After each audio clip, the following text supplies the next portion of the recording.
passes and have the capabilities included into it, but our prime focus would be asset and service management.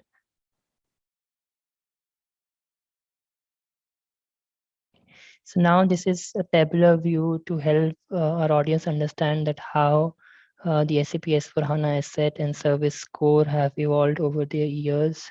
So we have tried to depict the S/4HANA edition from 1709 to 2021.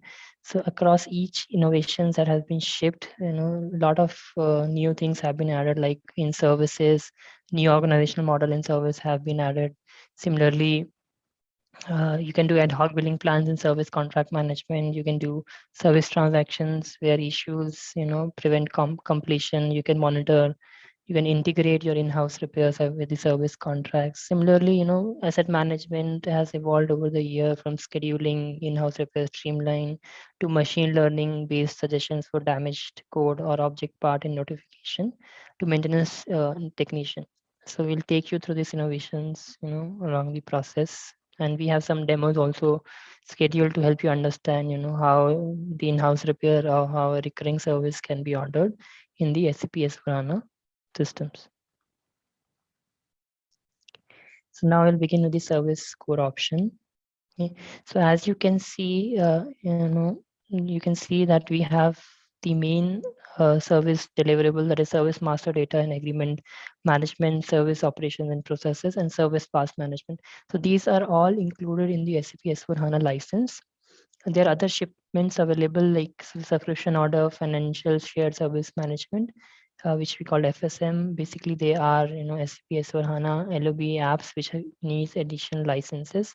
There are other suites available which requires additional installation, additional licenses. Okay, so you can see there are three pillars. One is in build into the SAP S/4HANA cloud. Then we have the additional license one, which are embedded in the S/4HANA, but then you have to purchase it using additional license. And the third one is like in add-ons, add-ons of suites where you need to, buy it like AI and do the setup, artificial, asset intelligence network, then FSM, field service management. So we will cover today SAP S/4HANA Enterprise Management. So as you can see, service master data and agreement management helps you to manage customer asset records, service history, and commercial documents. You can also plan, your preventive maintenance services based on the information which is readily available in the system.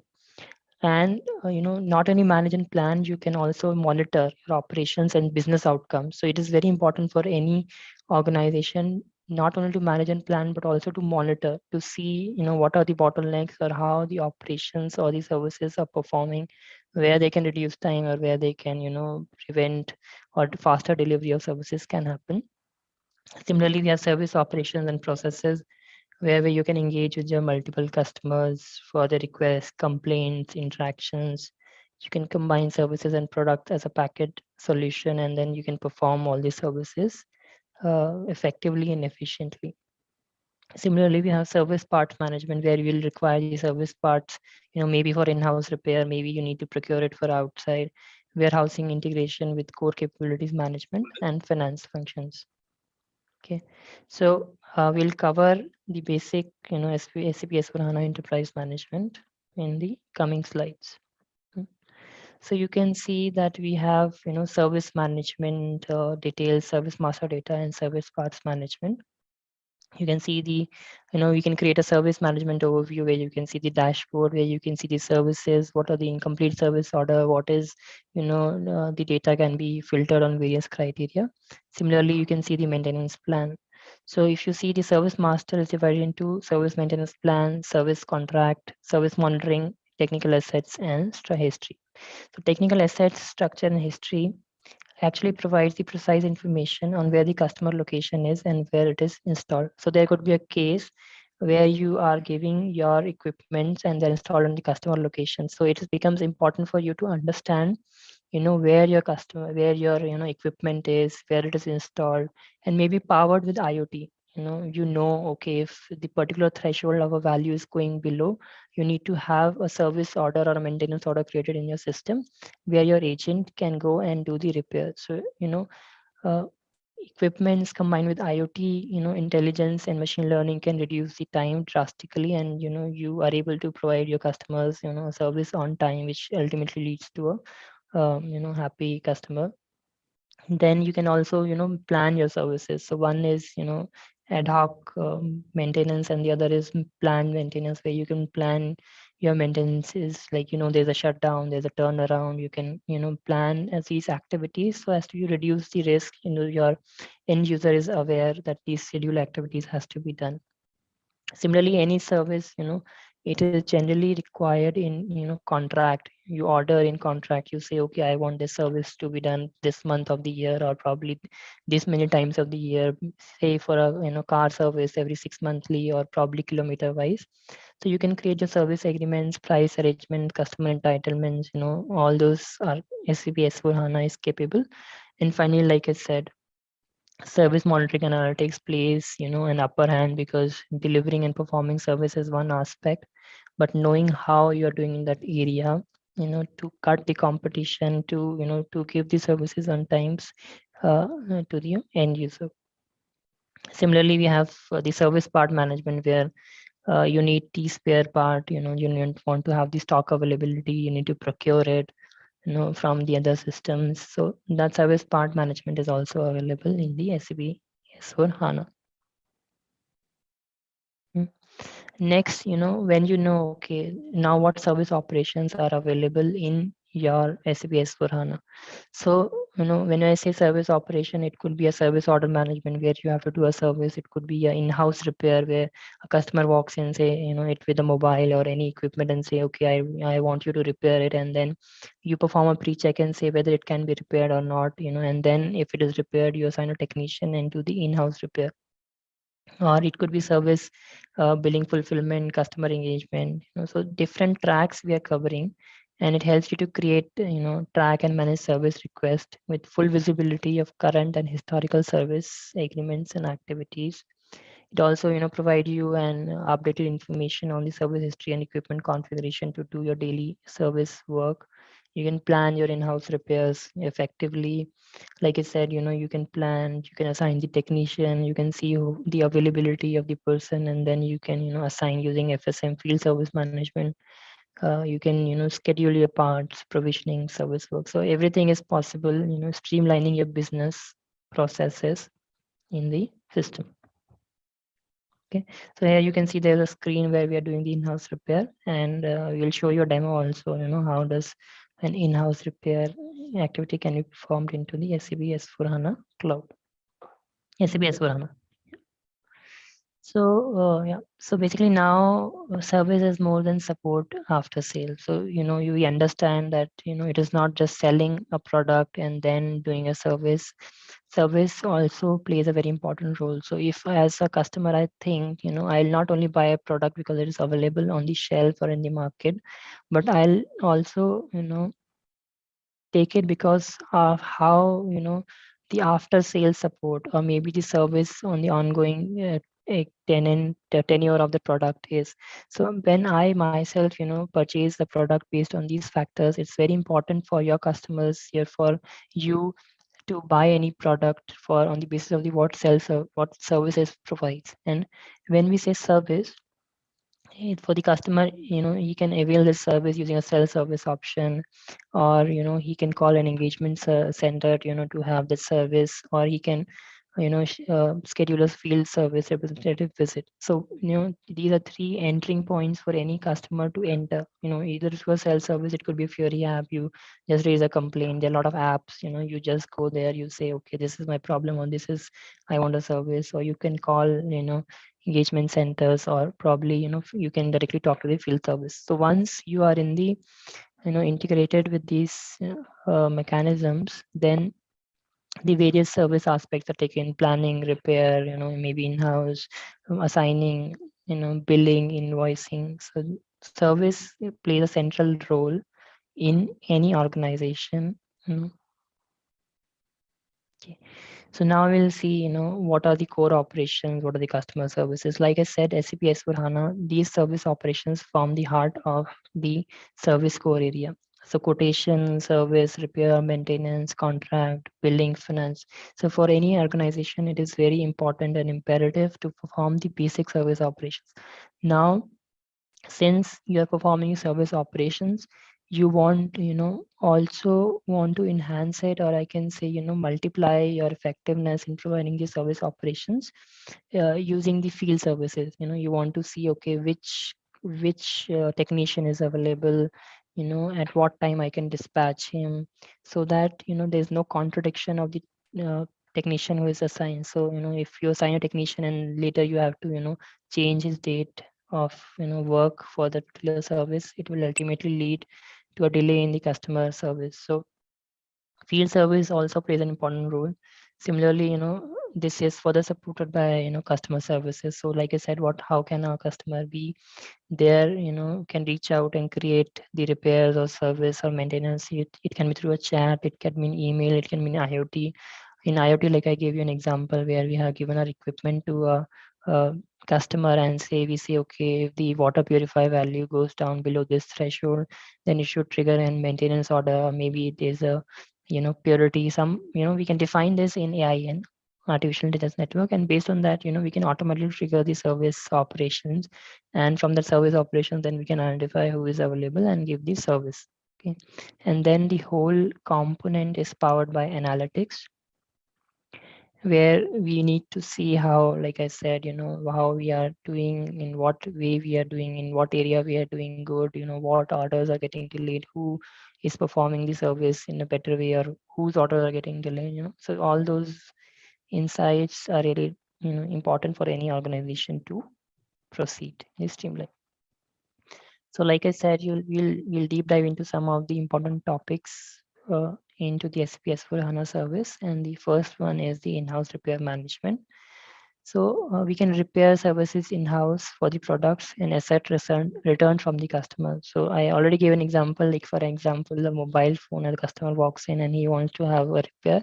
He'll give you the product, and then you can perform a pre-check and see, okay, if you have to do an in-house repair, and then you can capture the device, you can take the equipment, you can repair it, you can do the shipment and billing process from the system.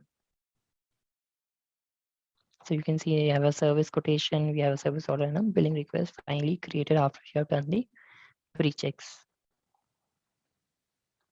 So what's new basically now with managed repair service in-house for the product and cert, which are come, we have customer warranty, which has been integration. So we can integrate a warranty dates in the in-house repair. It's only about the dates we are talking about, and we can manage repair quotation with multiple repair objects is now possible. Also integration of service contracts. So we can also integrate service contracts with the in-house repair. The next is the recurring service planning and scheduling. So like it's a service is not only one time, it could be multiple times, it could be a recurring factor, where a customer want your services to be periodically happening. So you can plan and schedule your services. So once you say, you create a service contract, then you can plan it, you can assign your technicians, and then you can bill the customer accordingly. For each recurring schedules which you create, you will have the service order created, and for that service order a technician will be assigned, and then billing can happen for that particular schedule. Okay, so planning and scheduling is possible using maintenance plan and service templates, which are directly linked with the service contract. You can also link recurring services with service contracts and leverage the familiar maintenance plan, which is available with the master data record. Automatically generate the service order with predefined service templates. So now, what's new, like plan, you can display our service planning history. So you can see the service planning history is already available. What is the maintenance plan? What was the service contract? What was the service contract item? So all this service planning history is already available. And for service contracts, you can do an ad hoc billing. So now the ad hoc billing is also possible. Auto renewal of price adaptation items, and header price management in service contract. As you can see here, you can do the header price management in the service contract is also available. Now the embedded analytics. So this is a glimpse of how does the embedded analytics looks like, and it will help you to visualize your dashboards in real time directly into the S/4HANA system.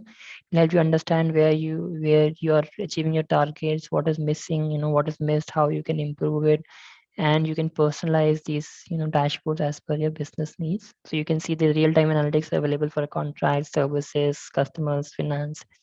You can see there's a tile which says what is the average service duration for a particular product or a duration.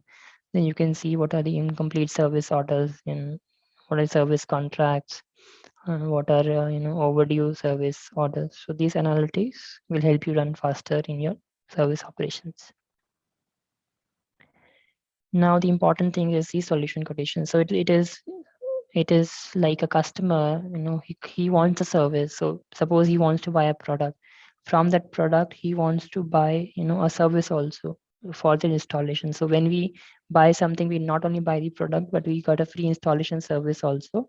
And then probably we want to buy a contract to actually, for a warranty or some other contract which you want to have for that particular product. So solution quotation is basically one place top where you can define, you can create, you can enter your product, what is the service installation you want, what is the contract, what is subscription you want in a solution quotation. So as you enter it in the solution quotation, like you can see, I am planning to buy an Ultrabook 13 within Windows OS and Office. So these are my products which I want to buy, and I want to get it installed. So it's an installation, and a software support installation. At that particular point of time, I also want a max attention support. If anything goes wrong, I want to be a priority customer. I want to have the max attention, and I want a subscription of cloud based. So what I am doing in my Ultrabook, it should have a cloud storage activation as well. So this is one stop where he is entering everything, and it is very relatable in today's world, because whenever you buy something, we definitely have the option of getting all these in accordance with these services.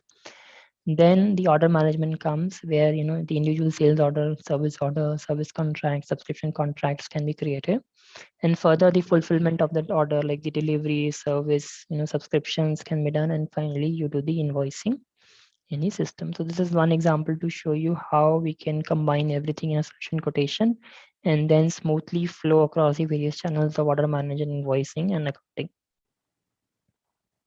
Okay, so this is an example from the system where we're having notebook, we are having installation, cloud storage. You can see the item category. One is the item, one is the contract, one is subscription. So with this, we are controlling the process flow, and as soon as you automatically you can create the follow-on documents as well. So you can see the transaction history showing the follow-on documents in the system. So now we also have a business solution portfolio that offers a combined view to manage your multiple businesses sold to a customer. So it could be a goods, it could be a physical service, it could be multi-element deals. So here you can see basically it is showing the percentage net value by transaction type. So how many service contracts, how many service order subscriptions. So basically on the transaction type, it will tell you how your business is modeled. What is you're doing in a particular time frame in your system as a business. Okay. So service is a vast topic, and you wanted to cover one of the intelligence scenarios as well.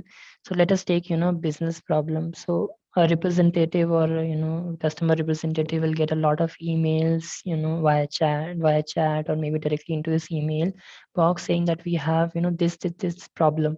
Now if I am getting a lot of mails, then categorizing those issues or that particular service will take a lot of time. Okay, so what does we do is basically we have this machine learning mechanism we will along with SPA that can read your mails, and then it can classify these tickets into the basis of the ticket category predicted. So once you differentiate the ticket category of the incoming mails applying on the deep learning machine learning algorithm, uh, then once it is done, the personnel would know, okay, these are my one type of category, these are second type of category, these are the people who need to work on, and these are the people of need to work in, and automatically it will increase in the agent productivity, better prioritization of incoming tickets, and faster automatic classification, routing, template, and determination. So this is just a glimpse for our customers on the SAP S/4HANA cloud. Now we have, SAP S/4HANA service. Earlier it was SAP ECC, SAP CRM. You can see, some objects were in ECC, some were in CRM, some were integrated. And when we used to interact, there was always a middleware, in between, leading to the time loss or maybe integration issues. But now when we have save SAP S/4HANA service, it is best of both the worlds. We are incorporating ECC and CRM functionalities into one, and there's no middleware in here. So there's a data harmonization and elimination of functional redundancies that we used to. So now let us look at one end-to-end picture of what we are trying to deliver in this presentation. So like I said, for any service there is a trigger. It could be an IoT, it could be an omni-channel engagement center where a customer calls, he do a chat, or he creates a trigger. Once it does the trigger, the back office service will do service order creation. So a service order has to be created. Once a service order has to be created, then the planning will come into picture, the contract will come into the picture, repair has to be done. So the next comes the planning and the repair. So in planning, one of the important aspect is who has to do that repair, who is available, at what time you should have dispatch, and it has to be checked and approved. So once that planning is done, the technician will do the service at your location, and then it will be closed, or service would be confirmed in the system. Okay, so now with this we also have the mobile field service where you can track where your technician is, at what point of time he'll follow, and what the route is coming through. So all these through capabilities are available in mobile field service. So this is an end-to-end process for a customer experience where he is calling, from an omni-channel method, he's creating a service order, and then finally, his services are getting delivered to him.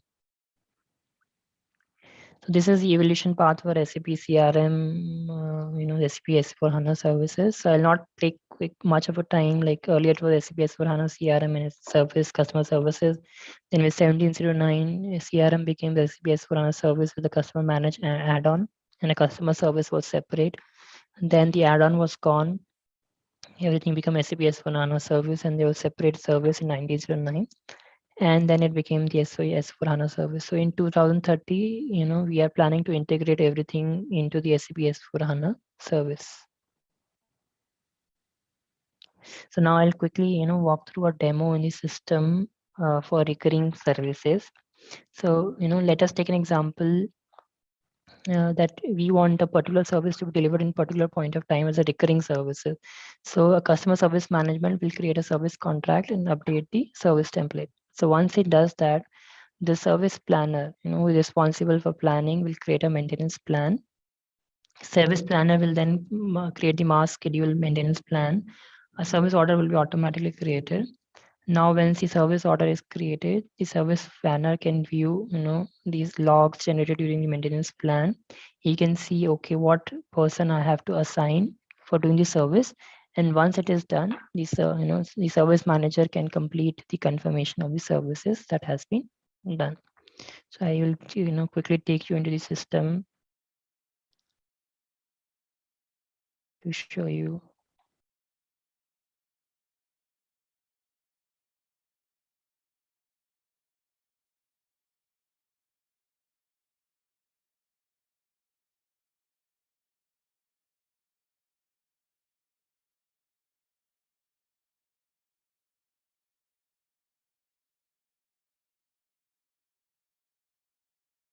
Okay, so basically this is we are showing you the recurring service in SPS for HANA. So it starts with the service contract.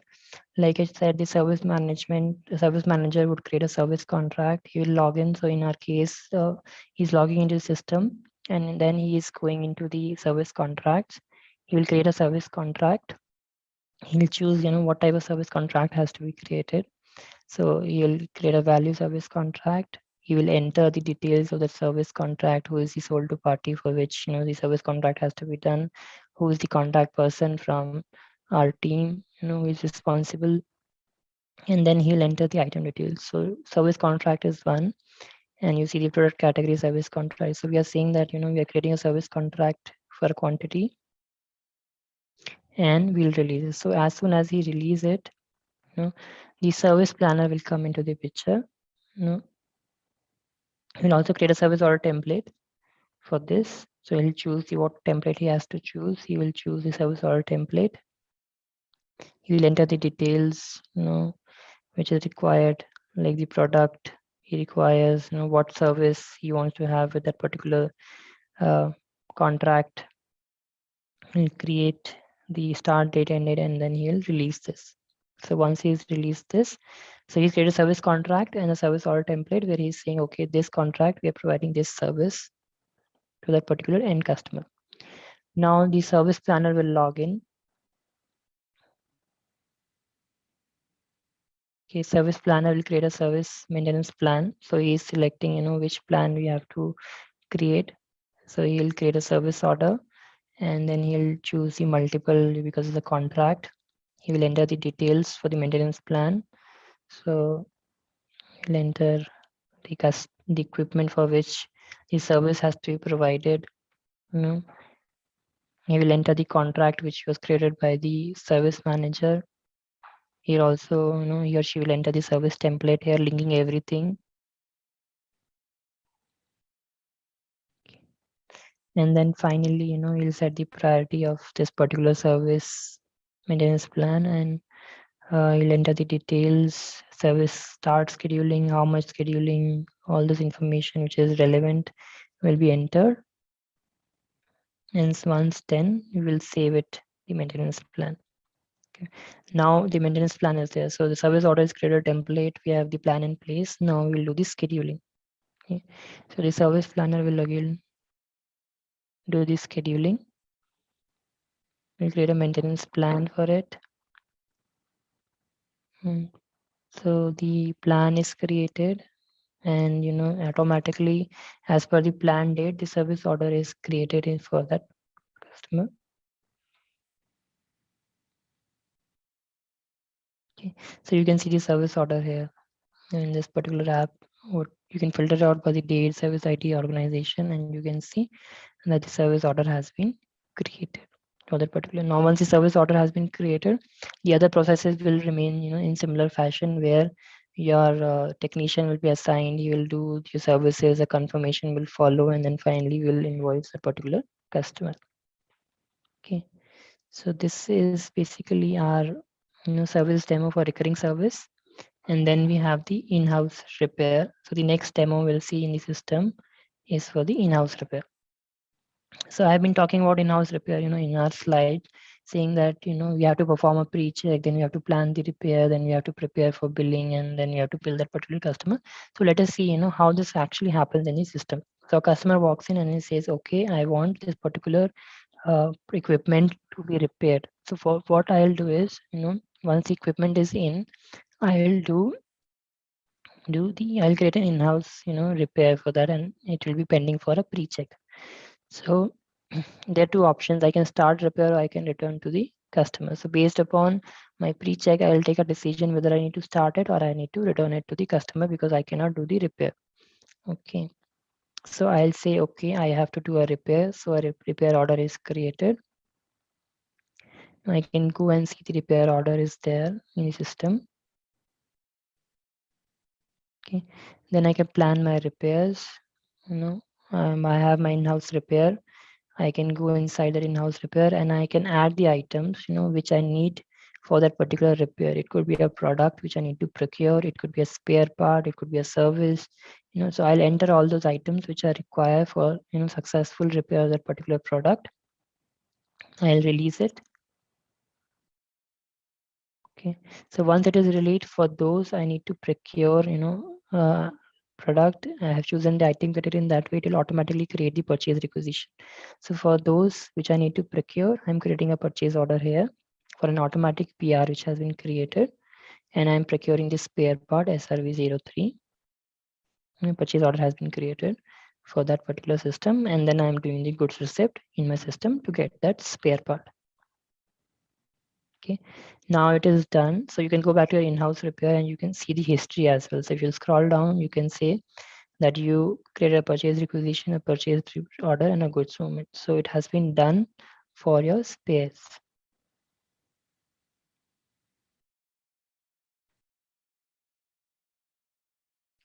Okay, so now you can plan, you can start your repair. So now your plan is there, your repair order is created, then you can choose, what services you have to do, what all you have to perform. Once it is done in the system, you're confirming the repairs. So the repair is done for the printer. So in this case, we are using a printer and saying, okay, we have done the repair, and then we'll bill that particular customer. Okay, so we put the in-house repair, we see that this repair is complete. We'll say which is item pending release for your billing. We'll create a billing request, and then we'll go and bill that particular customer. Okay. So with this, we complete our in-house repair process, where we started with the in-house repair product, then taking a decision whether we can do a repair, then doing a repair confirmation, and then finally billing the customer. So with this, I'll hand it over to my colleague, Mr. Anil. Before I hand it over, there are a lot of innovations, implications. So you can refer to this notes to understand what are the simplifications there. And there are a lot of Fury apps available, which will help you to monitor plan. You can go through the list to help you understand what is available in the system. Yeah. With this, I'll hand it over to my colleague Anil for a quick, introduction, and then to deep dive into the SAP asset management. So Anil, over to you.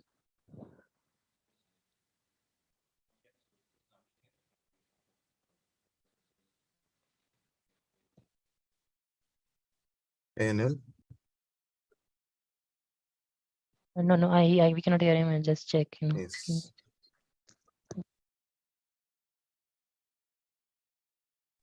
I'm sorry, I was on mute on Zoom. Yeah, are you able to hear me now? Yeah, Anil. Yeah, thanks. So a quick introduction about myself. This is Anil here. I'm part of the same team as Sahil. We are a part of product success and cloud co-innovation team. So I'll walk you through the details about delivery highlights and asset management. Asset management is quite a wide topic. I'll see if we can cover most of the details in the subsequent slides. So as production planners and operators, what is the general expectation, or what is the aim for, is mainly to maximize the productivity, and one is safety in operations and reduction in cost. So overall equipment effectiveness is what is looked at. What is the return on assets, the assets that we have in our place? How are we able to calculate the returns on it, and minimize the unplanned outages? Safety incidents is also a priority, because safety of equipment comes into a picture at a huge cost. So that needs to be taken into consideration when production planning and operations comes into picture. In terms of cost, it's the annual service cost and the maintenance cost that is also an overhead, and planned maintenance budget versus actual.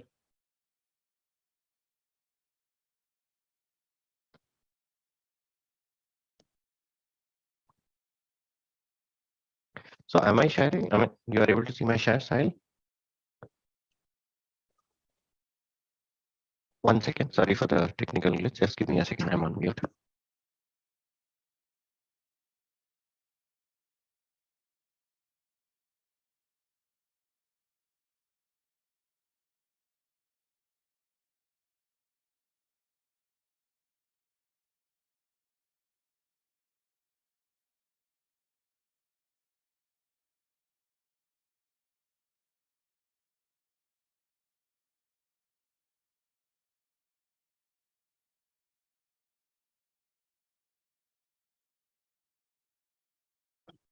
I'm sorry. I think there was a small technical glitch in terms of sharing. So, like I said, in terms of production planning and overview, what are the details that generally we look forward to is maximizing productivity, driving operations, and reducing costs. So in terms of cost, I was covering about annual service and maintenance cost. What are the planned maintenance costs versus budget, and reduction in energy and input costs. So that's what the general aim of is for production operators and production planners and operations. So what does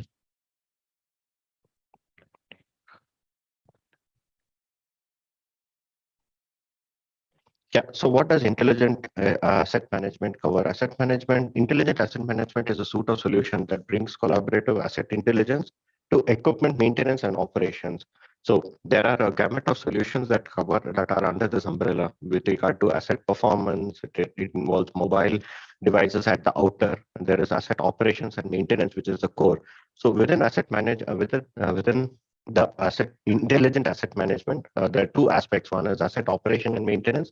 One is performance management. So innovative and collaborative business processes is the core, which enables best practices of asset performance management, transform the shared services of asset intelligence, real-time insights and connected assets. So you need to get an end-to-end visibility of what the assets are, where are they, what are they doing, how are they performing, and details. Through IoT, we'll be able to get real-time insights and help to connect the assets between the supplier to the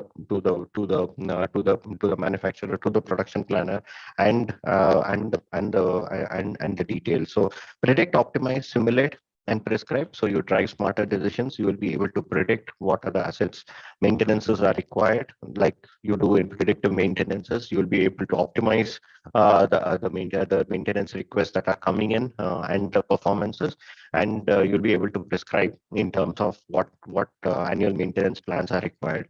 The experience, which involves mobile experience sharing, is to the front office, is also a key aspect in asset intelligence management, and it's integrated with maintaining strategy planning across the enterprises. With regard to the core process, one of the core details is about asset operations and maintenance. And the first part starts with planning and scheduling. We plan maintenance activity with the right person, providing the appropriate tools and resources. Schedule proactive, preventive, and condition-based maintenance tasks. And we leverage on integrated document for job execution and other details. So there is maintenance planning app that helps in planning of the assets that are there in the location, and what sort of maintenances are required for each. It could be preventive maintenance, and it could be corrective in terms of corrective, or it could be reactive also. So and also providing the right tools and resources is the key for planning and scheduling. So that is one aspect of it. The second part of the operations is executing and reporting. You need to execute the maintenance tasks that are assigned for a particular asset with the optimal resources. So that's a key aspect which is handled through the maintenance scheduling dashboard, where you can see what is the schedule of operations that are there for each of these assets. You can manage, and subsequent maintenance orders are being created in the background through jobs, and they can help you to manage those assets. So when a preventive condition-based maintenance proactively can be done, you can increase the equipment reliability and asset usages as faster, safer maintenance processes. Uh, Manage asset information for work orders, maintenance schedule, maintenance measurements, inspection, metering, and inventory is also a key aspect. So along with executing and reporting, you also do an inspection of the equipment, find out the key parameters of its performances, record it as part of the inspection plan, and see where it's deviating to take corrective action. So that is a part of the execution and reporting phase of asset management in terms of operation and maintenance. There is also asset network and collaboration.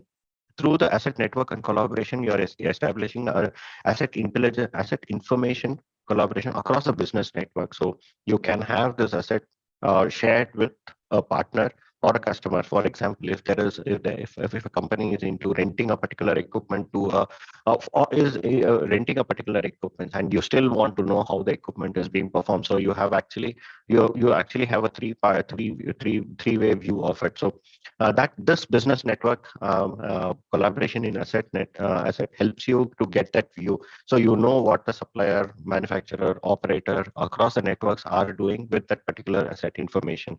It provides one network network channel for electronic handover of technical assets and maintenance data from to OEM service providers and the procurement vendors. When we are creating a maintenance order and we need to procure a particular part, that's when the equipment details and the part that needs to be procured is communicated to a third party vendor, and you can procure that part and details like that. So it improves data reliability, reduces master data maintenance, and maintain higher asset availability, which is one of the key aspects. Asset availability is key because the downtime of the asset means increase in cost. So the asset network and collaboration helps reduce the the lesser it results in lesser downtime. So that is a key aspect. To do all this, we need to actually plan a strategy and look at and monitor the performance. So segments assigned the segments are set based upon risk, criticality, impact, environmental factors to determine the best maintenance strategy at low cost and risk. So that is the strategy that the companies are looking at, and intelligent asset management helps to plan those strategies and monitor it through the operations and maintenance activity, through the network collaboration and other details. So adopt reliability and centered maintenance processes, considering failure modes, effective analysis, root cause analysis can be done. Manage performance to optimize return of assets across the life cycle, monitor, review, and improve the maintenance plan and budgets. Through inspection, once you are able to capture the real-time data of what is deviating, you can actually put it up into a plan where you can see when and where what can get deviated and do certain analytics across it.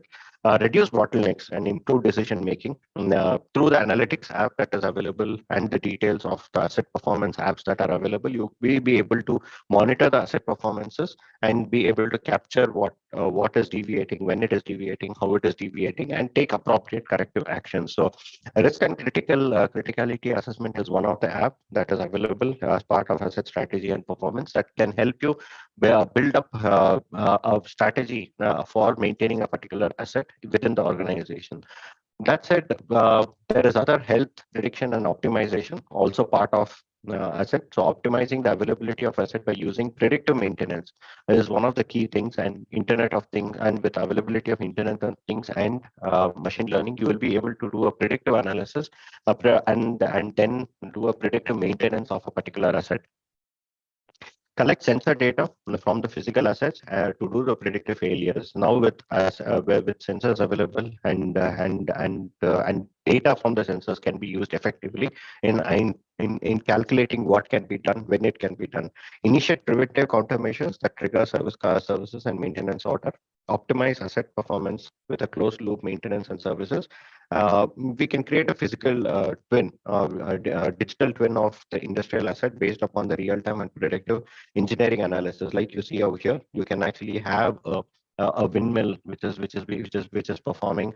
Of where, how is it? What are the details based upon the real-time insights that we are collecting from the sensors from the windmill? You will be able to capture the details and particularly see how it's performing and monitoring it through the apps and where the deviations are. The final aspect about intelligent asset management is the mobile. It eliminates paperwork by reducing downtime and maintenance backlog, extend and improve asset life and reliability by shortening work cycles, turn capital expenditure into operational investment for cloud deployment.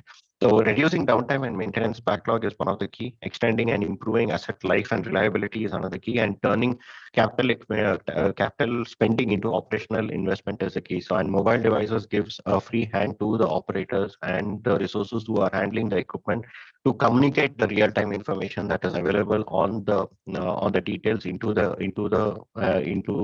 shop floor, so that the corrective actions can be taken. So, one second, let me just. Yeah. So maintenance, best run maintenance execution. So a day in a life of an execution is basically, it starts with identification. So identification is finding out where is the malfunction, what are the spare parts required, what are the labor details required, creating the particular plan for it. So first is identifying, then you plan the details, like creating a work a maintenance notification, a maintenance order, scheduling the overview, work center utilization, helps in doing the planning activities. Once the identification of the error is done, and once you've created a maintenance notification for a maintenance notification and then a subsequent maintenance order, that's when the scheduling comes into picture, where you schedule and monitor which needs to be prioritized through the backlog monitor, how the spare part inventory looks like, what needs to be procured, what is available in house. That thing takes that is a part of the execution through the scheduling during the scheduling phase. And execution is taking care of the actual repair of the equipment in terms of following the work instruction, doing the inspection. It could be, I mean, mobile in terms of mobile online and offline is in terms of an equipment that is offsite, where you need to where the maintenance personnel is recording the details in a mobile equipment and passing the real-time information into our S4HANA system. So these are done as part of the execution for the particular maintenance order that is created. And closing of the maintenance order includes doing the order settlement in terms of the parts procured, in terms of the activities confirmed, in terms of the resources used, what are the and yeah, basically it gives you the details of what is the actual plant versus what was actually done on the ground. All this helps is completed with the last phase, which is analyze. Analyze gives you the details of the cost reporting, damage analysis, technical background details, and other things. And this is required in order to enhance the process further. So once you are able to analyze the maintenance order and the maintenance notification, how many are being created, how they're being created, why they're being created, you'll be able to optimize the process more effectively. And again, the cycle repeats. It's a continuous process where you continue to identify certain issues, you plan, schedule, execute, close, and then again analyze and do further enhancements. So that's how a maintenance execution activity generally works in a company. So what are the details that are required? Yeah. So first, it starts with identifying. So how is the maintenance work generated? It starts with a maintenance request. It could be from a direct order creation, it could be a scheduled maintenance, it could be a condition based maintenance, or it could be a predictive maintenance. So identifying to avoid asset downtime and too many unplanned outages because of inefficient maintenance processes, you need to define the right maintenance strategy for the different assets in your organization and create the related maintenance plan. So with that, you will be able to create a maintenance request, or easily create a request from the shop floor to the office. Malfunction report is another thing. Emergency work created, planned, executed in a single window. And it can also be preventive based upon time or counter based intervals, inspection rounds, equipment calibration, automated workflow. You'll be able to create a maintenance request that can be taken up in the corrective in the further and maintain and like I said, maintenance planning app helps you to create the maintenance request to move forward. One of the example is a corrective maintenance. Corrective maintenance is performed on a technical object where the background of whenever a breakdown or failure occurs. Corrective is a reactive process because the failure has already occurred. The plant maintenance, now a component provides a comprehensive notification in order to facilitate this process. So first is the notification. Always the process starts with a notification in asset management. You notify that there is a particular failure that has happened. In this case, it is since it's corrective, it has already happened. So that's the reason it's in the past. So you create a notification that results in a maintenance order. The maintenance order again further goes into internal operations, a workflow approval, and other details. And then what it is assigned to a work center, and then the planning happens. Planning is for what are the materials that are required. Is it something that can be procured in house, or it needs to be procured externally through a purchase requisition, purchase order, and details like that. So the corrective maintenance is a standard set of is like a fundamental maintenance process. So that's the reason why it is depicted out here, which shows what needs to be done, such as what is the preliminary costing, work scheduling, material provisioning, resource planning, and other details are mentioned. So for corrective maintenance, there is this maintenance planning app that can take care. Sorry. For emergency maintenance, in order to use auto recording as an event or to log unforeseen or urgent maintenance order for creating and confirming an order at the same time of an operation. Emergency maintenance can happen anytime. It could be a sudden failure, and then again you follow the same process as a maintenance, as a corrective maintenance, like creating a notification and a maintenance order in general. But there are certain parameters that can be marked as emergency in terms of high priorities and details like that. That helps in activating the process a little bit faster. The order is created, released, and if required, technically completed. In addition, you can install, dismantle, and replace a piece of equipment as part of the maintenance order activities that needs to be executed. So for identification, the main business outcome is to capture the malfunction, add the details, and submit the details. So first step of it is creating the maintenance notification, and the create maintenance notification app helps you in capturing the details of the type of maintenance that is required, where is it required, which equipment is it required, and when is it required, and also certain parameters in terms of what are the failures and things like that. The change and process maintenance order, which is created post the maintenance create maintenance notification and maintenance order, helps to capture what are the spare parts required and other details. So add material from equipment BOM can be done in the change maintenance order. What are the benefits? It improves data reliability, increase productivity with ease of use, and reduces mean time of return. So there is this create maintenance notification, change and process maintenance order, that apps that help you in identification process. The next process after identify is plan. How can we proactively manage work packages, comprehensively manage master data for technical objects, build preventive maintenance plans, review past executions, gain real-time equipment availability and details like that. So a maintenance activity is initiated, the necessary maintenance work is created. Planning is done in two ways, long-term and short-term. Long-term preventive maintenance plans are set to generate maintenance work orders when the specified condition has been met. For example, a date, throughput, or a temperature. Based upon the details, once the conditions are met, a maintenance work order is generated. A short-term planning is done after the work order has been generated for preventive orders. So short-term planning is also in terms of several months. I mean, short-term planning is also the term which can take from several weeks to several months.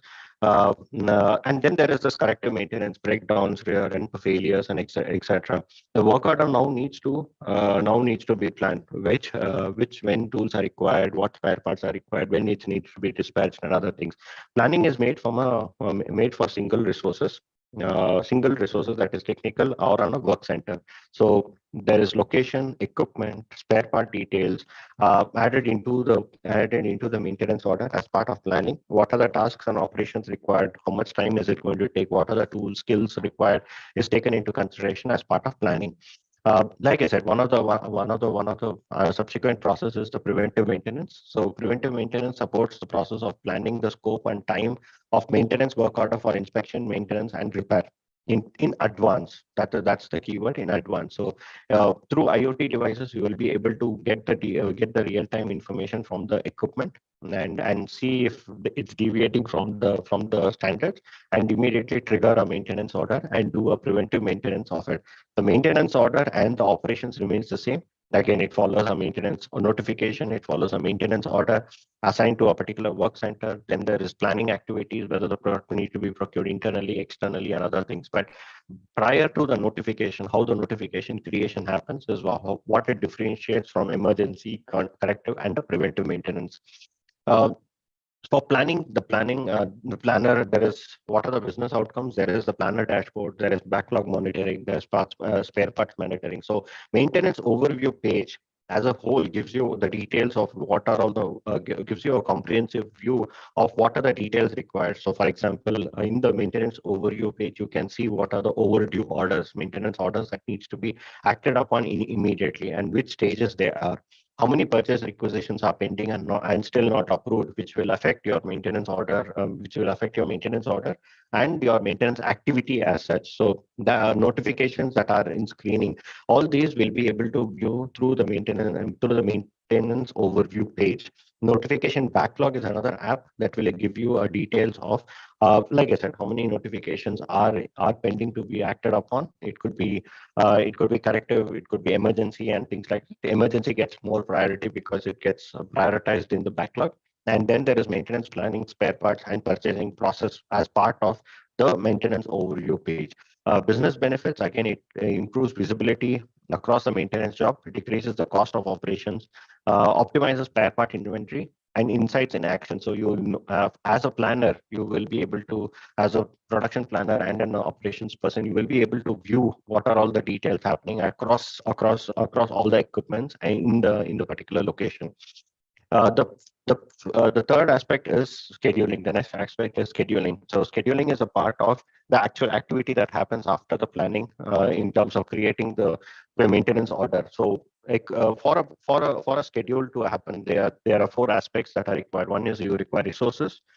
You know the equipment, that material that is to be managed, what are the processes that needs to be done, and the actual work that actually happens. So it involves manual planning. Manual assignment as creation is done through the planning board, where you can drag and drop what are the resources required for the particular maintenance order. Based upon the availability, you will be able to see it through the planning board. And resource selection, again, based upon the different criteria, skill set, and other details can be selected and can be allocated. Work as part of the schedule, you will be able to do the automatic planning as well. There is automatic scheduling based upon availability and qualification. How are the resources available? And you can plan those things and schedule it via the scheduling. One of the important aspect of asset management is resource scheduling. In resource scheduling, you'll be able to monitor and analyze the maintenance workload. Bi-weekly schedule schedules considering the versions and the simulations available. Consider operation and maintenance plan. Get insights with graphical and list view operations of timelines. Track the schedule attainment, and assign work orders of operations to the processes. So the resource scheduling is quite an important hub that helps in planning the resources for the particular scheduling activities. So resource scheduling has various usability and functional improvements. Like you see, there is manage schedule app, where you will be able to see what are the orders that are available and where is it assigned, what is the planned date, start date, what is the planned end date, what are the priorities and details. So utilizing view of the managing schedule gives details of a particular work center in relation to a particular order. And the maintenance schedule board, like I said, where you can drag and drop, you will be able to see what are the maintenance orders that are available along with the resources and be able to allocate them according to their availability through drag and drop functionality, and see the maintenance and see the schedule boards to see how the resource scheduling has happened and availability utilization of the resources. Um, the main aspect of resource scheduling overview, the apps that are available are the resource scheduling overview page, the work center utilization page, and the graphical scheduling view page. They help in work utilization, dispatching the work, and also getting a view of where and what is happening in the particular organization. Business benefits, it improves productivity across work centers, minimizes unplanned downtime. Simplified overview of maintenance work packages that can be achieved through the scheduling activities. The final part is the executing. After the identification is done, after the planning is done, and the scheduling is done, the fourth part is executing. You need to complete the work orders and capture all the relevant details. You need access to prioritization, asset location, repair history, work order details, documentation, and other details are required. And you need to create additional work orders and notifications in order to carry out your activities as part of execute phase. Inspection is another key aspect, that is capturing the data as part of the execution phase. I'll come to the inspection checklist a little bit later into the details. The timesheet data is required because you are allocating resources and resources are utilizing that time. How much of time utilization and details are captured through the during the execute phase that again feeds back into to the resource to the scheduling app and to the scheduling to know how the resources are being utilized real time and what is also planned. Inspection checklist is, like I said, it's a key aspect in during the execution phase, and in the maintenance order under the checklist, you will be able to assign a template. So before going to the checklist, there is a create inspection checklist template for of combination of technical objects and recurring maintenance tasks like monthly electrical checkup and other details. So you have a template that can be created as part of your inspection checklist. And what are the parameters that need to be checked, and what are the standards that needs to be adhered to can be listed as part of the checklist. And in the maintenance order, you can assign that inspection checklist under the checklist tab. So when the maintenance order goes into the execution phase, automatically the checklist is available for the resource who has been allocated to the particular order, and record the details against what is standard and what is actually happening, and what are the parameters. That again, this inspection checklist acts as a parameter or an input to the planning activities later. It's basically capturing the data, real-time data, like how sensors capture the data and send information. Inspection checklist captures the deviations from the standards and what corrective action can be taken in the analyze phase. We will be able to analyze all the checklists, all the inspection parameters, how much have been deviated, what is the cause of deviation, and what can be done to prevent those deviations, and can be analyzed and done later to avoid the particular maintenance order. So enable inspection checklist process for creation of inspection plan, results recording, and follow-up actions, like follow-up action can be created.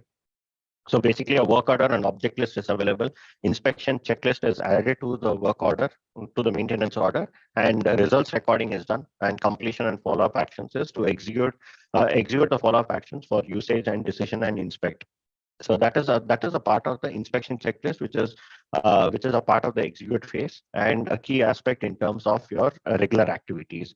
There is ML based entry assistance for damage details. Machine learning feature is add malfunction details, damage details. Section code provides appropriate damage codes and object values as part of value help.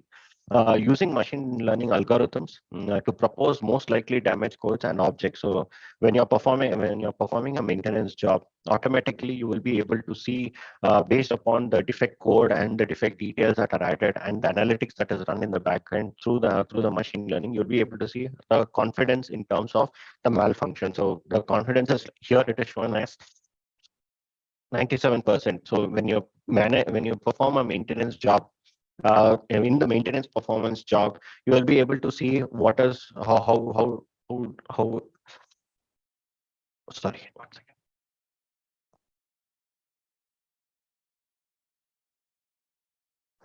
So you'll be able to see what is the with the confidence, you will be able to see how frequent the equipment is going to fail, or when is it going to fail, or details like that, and take the corrective action against it. So email based entry assistant for damage details is a key aspect in the inspection in the execute phase.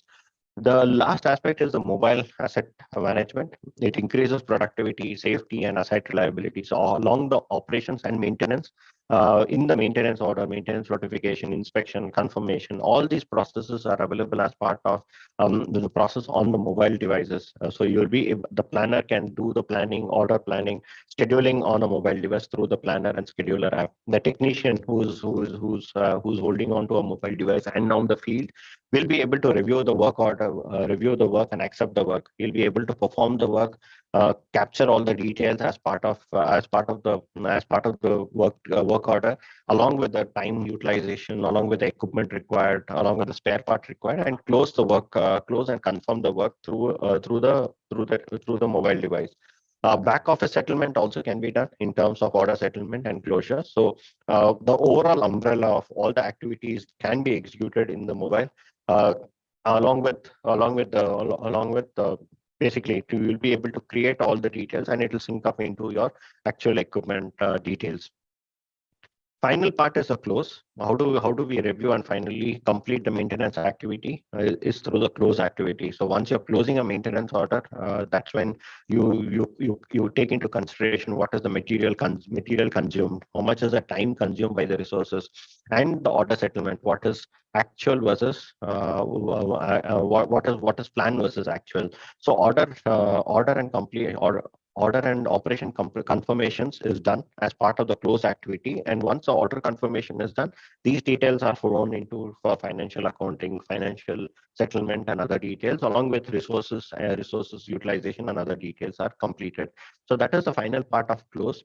The another aspect is analyze, which closes the loop into thing. How is the work tracked and managed in the back end? How can we continue to improve? So when we are capturing as part of inspection, we are capturing certain details. As part of the closure, we are capturing certain details. So the costs and the risks of failure are captured and analyzed in order to take quantum leap can be reached by changing the maintenance strategy to be more agile. In order to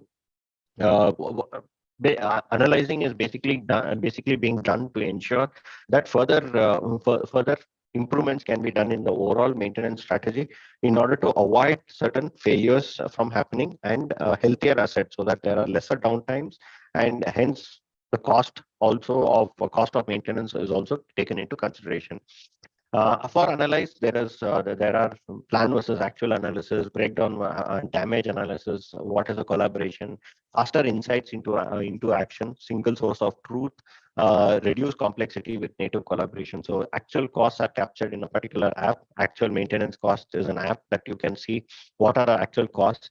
And once you go into the technical object, you will be able to do a damage analysis. What sort of damages have happened? How it has happened, what is the frequency of its occurrences, what is the cost related with it, and how you can optimize it and further eliminate it is something that can be done through the analyzed details. Uh, like I said, this is a whole gamut of what intelligent asset management can take care of. It right from your identification to plan to schedule to execute to close and then further analyze to prevent from moving from preventive maintenance to corrective maintenance. All these details it can take care of. So for the maintenance journey, generally organizations are maturing for the maintenance strategy. Companies are moving from reactive to proactive maintenances. Uh, I'll quickly go over to a demo, which will probably show you the details of how it looks in a particular system. So this is a recorded demo. I have recorded it for ease purpose. So here I'm logging in as an operation person, and I'm creating a notification. So here in the notification, I'm capturing the technical object, what sort of maintenance it is required. Here I'm, like I said, initially corrective maintenance is a fundamental core process for asset management. So that is what I'm doing right now. I'm creating a corrective maintenance process or flow. So it starts with a notification where I'm creating for the technical object, like cooling water circulation pump is the technical object that I am maintaining, and I see there is abnormal sound in the pump. So I can use a template. When I put in a default template, that's when I can put in when the problem started. So how many days is the technical person observing this from? What is the frequency? Is there a specific thing that notes that can be added? It can be added into the notification. Once the notification is saved, I have to go into the planner. I have to log out of this because I need to go into as a planner. I log into the system, so I need to see how many notifications have come and what sort of notifications, what are the priorities and things like that. So I log into order and notification information center. I see that the notification has been created. As a planner, I can go into the notification. I edit it, and then I put in a particular code like the QM code, what is required, and I can change the priority. The sound in the pump from a planning perspective sees it can be very high because it could be a malfunction of some other equipment or some other part. So in the malfunction data, I put what could be the what could be causing the sound. Here, in case I'm putting it as bearing that is causing the sound, and the bearing is damaged because based upon the analysis of the past of this particular equipment, I see that there are many times the same has happened. So I'm suspecting it is of the bearing, and bearing needs to be changed, and also insufficient lubrication. So that is a part of the details that I'm adding, and then I go into the task data. And I put in the particular tasks for the resources to be for the person who is there at the ground to be able to check. So check lubrication is one aspect, so that we can see if and carry out the adjustments in terms of what if any lubrication needs to be changed or it needs to be added. Those details can be added. So those are the additional task data that I'm adding. And as part of activity, I'm adding a particular code group and a core code. Then I'm assigning the particular order. So here in the assign order phase, I'm creating an order against the notification. Either I can assign it to an existing order. If the equipment has had multiple notifications against it, then I can put it under one, so that so one of the technical person can go and take care of the entire equipment and all the notifications together. But here I'm creating a new maintenance order against the one. And here I'm creating a maintenance order for the plant. I'm assigning it to a work center, and I'm generally putting a task list. So general maintenance task list is also added, what task group and the task counter. Uh,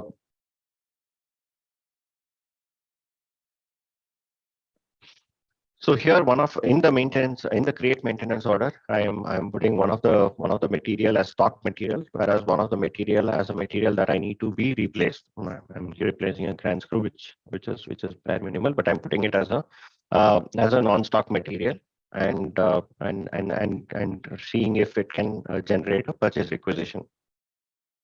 So the material is not available, so I'm assigning a particular vendor against it, and a purchasing group and a purchasing organization. So once I save the order and release the particular notification, release a particular maintenance order, I can go over to the resourcing tab and see the purchase requisition generated as part of the procurement that is required. So external services, I'm putting in a third-party agent that needs to be required, or I'm putting in the equipment purchase requisition that is created against the equipment. So as a planner, I do not have authorization to view or change the purchase requisition. So I'm logging in as a purchaser, and a purchaser will have a view of what are all the purchase requisitions that are created during the day. And take particular action of creating the purchase orders for it, for procuring the particular material. So all the purchase requisitions are collected, assigned to a supplier, and a purchase order is created. The delivery is done for the purchase order, and the stock of the material has been got. So the work personnel has the details of the stock, so he'll be able to go. Now, in the job list, he can go and confirm the job, saying that, okay, now I've replaced the part, I've checked the lubrication, and whatever is abnormal sound that has been done from the part procured has been done. So he is confirming the job that has been done, and the final confirmation is done out there as part of confirmed job. And then as part of controlling, I'm doing the settlement. So against the maintenance order that is created, I need to settle it. So I'm saying that, okay, this maintenance job is completed, resources have added the part that is required, they've done the checks that are required, and the settlement has been done to trigger to see what was planned versus actual details. So here in the display maintenance order, also you get a view of what is planned cost. So I had planned for the stock material, and that I have procured it. There is no third-party material or third-party services that I have got it. A full settlement has been done. So that is the aspect of the settlement and the details that can be captured as part of planned cost and settlement. One second, sir.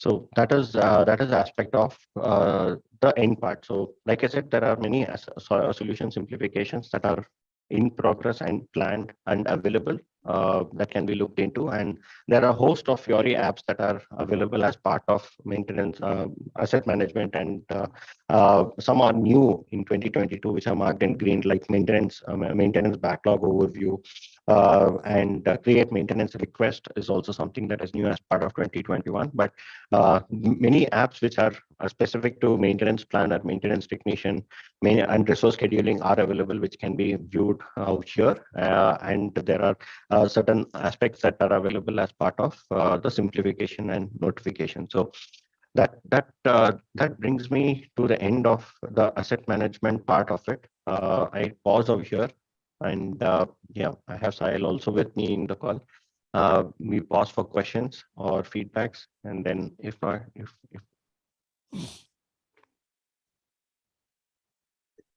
Thanks, Anil and Sahil.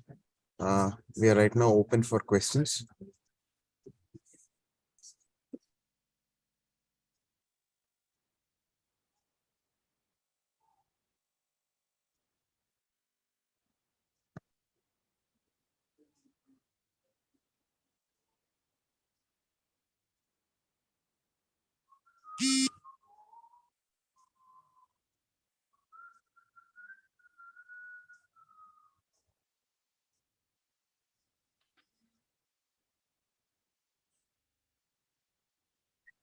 Yeah, thank you all for attending this session today. Since there are no questions, we will just go ahead and close the call. Thanks, Anil. Thanks, Sahil. Thank you all for participating in this session. Have a Thank nice you. day. thank you.